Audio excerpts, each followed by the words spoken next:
Every once in a while, there seems to be a game that is absolutely amazing that just nobody plays.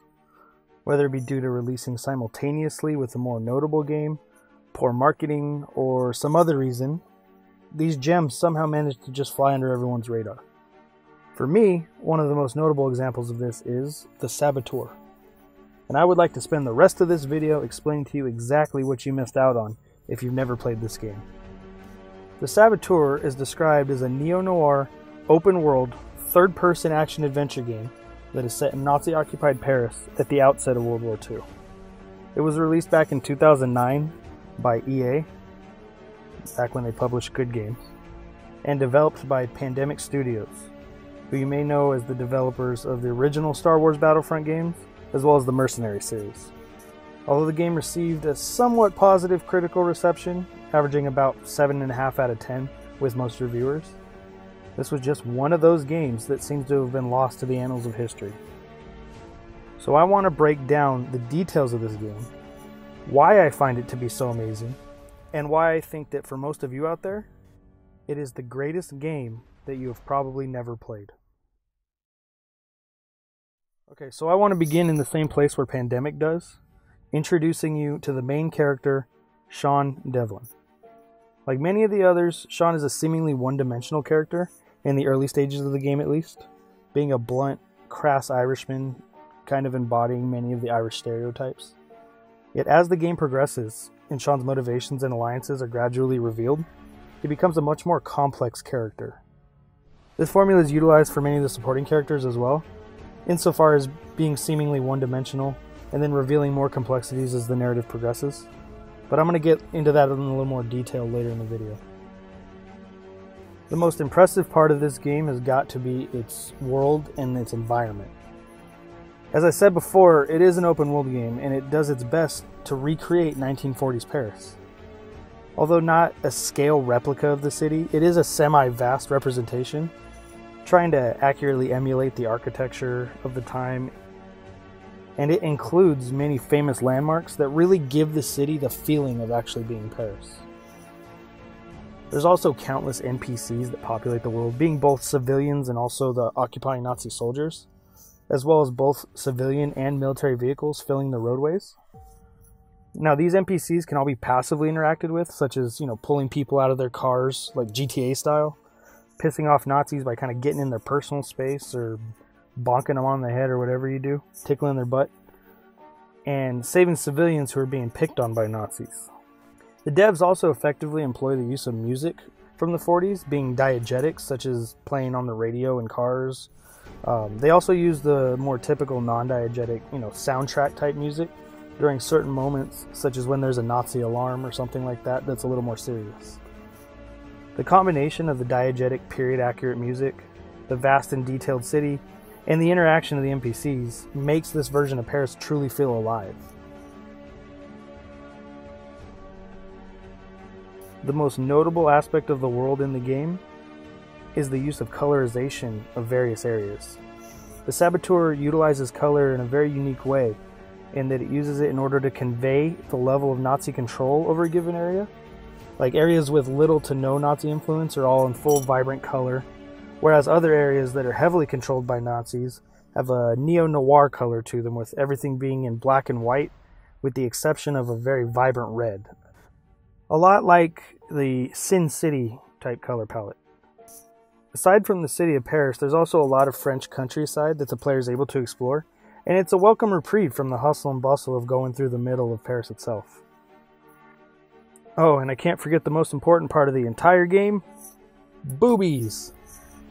One of the most gimmicky selling points is the Midnight Club DLC, in which the scantily clad girls of the Belle de Nuit become fully topless and they show their boobies. Now, what this game truly gets right is the mood and the tone. Now, the tone varies and is determined by what area of the map you're in, such as in the French countryside with its vibrant colors and rolling hills. It makes for a very open and freeing experience with a very lighthearted tone. Now, this contrasts with the Nazi-occupied areas of the city, in which the color scheme matches that of the Nazi flag. and helps to effectively convey a feeling of hopelessness and oppression, being that it's a lifeless, colorless black and white world, aside from the vibrant red Nazi flag strung across every streetlight and building.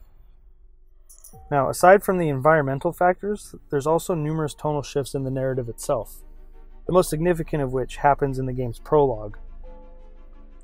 Aside from a short tutorial mission, the game begins with a flashback to 3 months prior, and the tone of the game is very lighthearted and silly, following Sean as a mechanic who is finally getting his big shot in a race.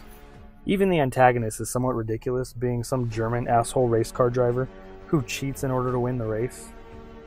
Now, from the outset, the game seems relatively lighthearted and ridiculous and silly. Then, and this is a spoiler, Sean and his friend Jules find out that Dirker, the asshole German driver, is actually a Nazi torturer. He captures them and begins interrogating the two. And when he doesn't hear what he wants from them, he kills Jules right in front of Sean. Now, at that exact moment, there's a drastic tonal shift, and the game becomes very dark and serious.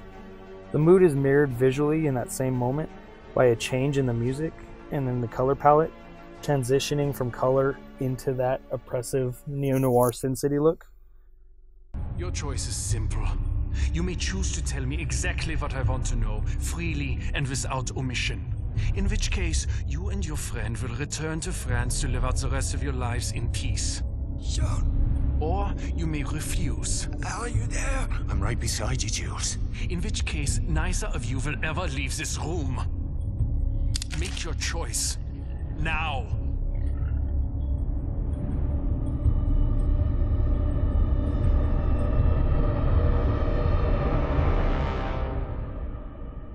Go fuck yourself! No! No! You fucking bastard!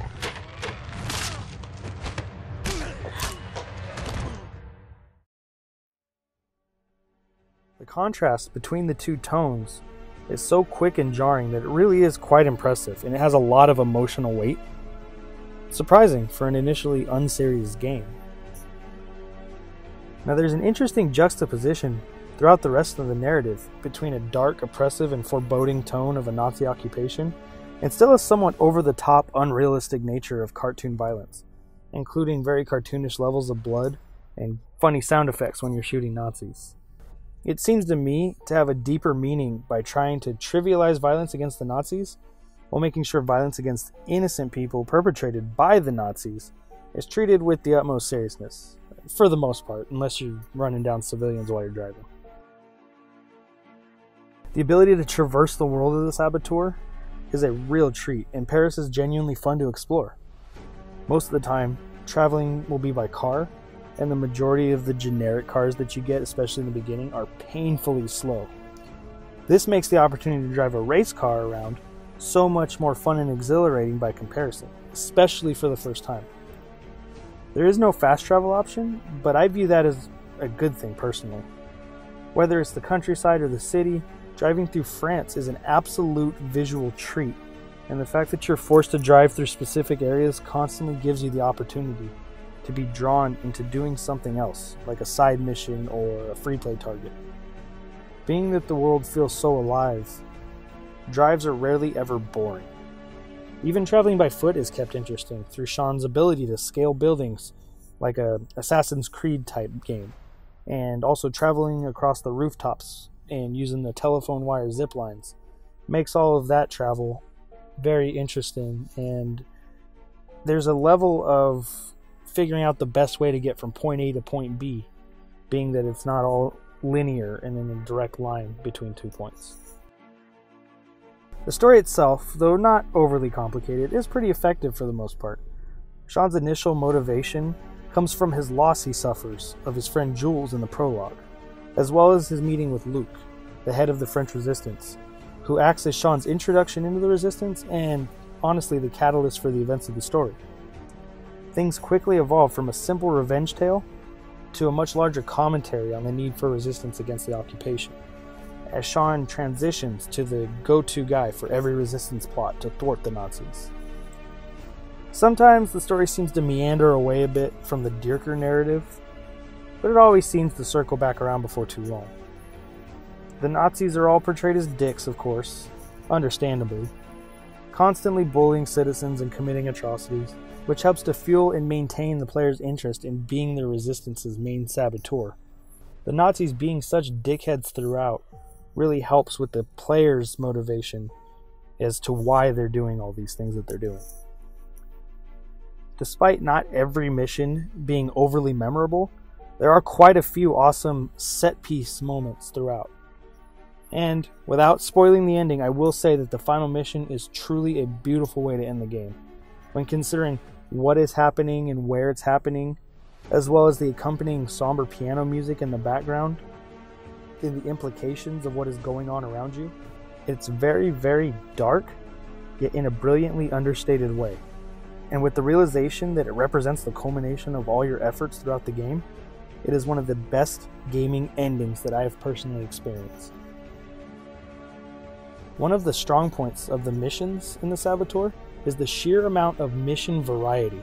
Almost no two missions are exactly alike, with the exception of the racing missions. Sean finds himself in all sorts of different situations, ranging from something as simple as stealing a bottle of wine from a Nazi captain to sell for contraband money, to being the wheelman for a rogue priest with an IED, to climbing the Eiffel Tower as bodies fall from the sky around you on your way to face your nemesis and finally avenge your fallen friend. The sheer variety provided in each individual mission is impressive. Upon first playthrough, each mission, side missions included, is a brand new and exciting experience that carries emotional weight and is significant to Sean's development as a character, as well as the development of the narrative as a whole. Probably one of the greatest strengths that the Saboteur boasts is the gameplay itself, and the mechanics that were implemented by the devs. The majority of the gameplay mechanics are very intuitive and, in my opinion, superior to many similar types of games. The shooting feels absolutely fantastic, not only in just bullet impact, but also in how the weapon handles throughout firefights. Reloads are performed automatically when you exit your ADS. You'll find yourself aiming down sights to engage a target, then exiting ADS to acquire a new target. All the while, Sean's hitting a quick reload for you. Cover is hugged automatically when leaning against a wall with a weapon out, and the cover system's very responsive to what you as the player want. It's very few and far between that Sean will hug the wrong wall. And even in the rare instances where you may be hugging the right wall but maybe facing the wrong direction, it's quickly rectified by a flick of your thumbstick and he's facing the right way. It won't be long before you find yourself getting into a rhythm where you're moving cover to cover and switching in and out of your ADS to tactically reload. The driving gameplay is similarly focused on ease of use, while still being difficult to master. It is a basic driving setup, with your triggers as your gas and brake, and it includes an e-brake mechanic. The turning and braking is responsive, yet not overly so. It does take some learning to get used to how much it turns when you hit your e-brake, how much it turns when you don't, and the correct angle in which to drift, that sort of thing. Learning how various cars respond at different speeds, it provides for a different experience in each car and changes the gameplay based on what car you decide to use as your main. Climbing is also an important aspect of the Saboteur in almost every regard. I mean, whether you're using stealth or going in guns blazing, there's probably a point in a mission where you'll have to climb a building. The verticality and utilization of rooftops is a key component of most aspects of the game. Scaling a building is simple to understand, with the next ledge above you being highlighted in white before you move to it, and you just hit the jump button and you move up to the highlighted ledge. Yet it becomes stale pretty quickly when you realize all you have to do is hold up and hit the jump button repeatedly until you get to the top. But, you know, it's kind of a necessary evil. There's no reason to make that mechanic more convoluted than it needs to be. There are a couple stealth mechanics that combine to create a difficult yet rewarding stealth infiltration system. The combination of being able to use disguises, yet only making them effective if Sean behaviorally conforms to the other Nazis, is very intuitive. And the use of the vision distance ring, as I call it, the ring around your character on the minimap that represents how far away a Nazi has to be in order for them not to be suspicious of you, provides for some moments of significant tension. You'll be slowly goose-stepping past a guard, and you can see his suspicion rising, and you're just hoping that you'll make it out of his line of sight before he decides to raise an alarm and all hell breaks loose and the entire base comes down on you. The combination of all these different gameplay mechanics with the untethered nature of an open world allows the player to approach most missions in whatever way you feel like, providing for unending replayability, and that's not even taking into consideration all of the side content that the Saboteur provides. Okay, so in regards to that side content, there are 4 main types, all of which are fun and engaging in their own way. These include side missions, collecting cars, free play targets, and perks. Now, I don't really consider the side missions to be side content in their traditional sense, as much as they are just main missions that have more to do with Sean's services as a saboteur, as opposed to furthering the main narrative. They still feel like part of the story and significant to Sean's character development. Now, perks are certain challenges that the player can complete in order to get rewards such as new weapons, cars, and abilities.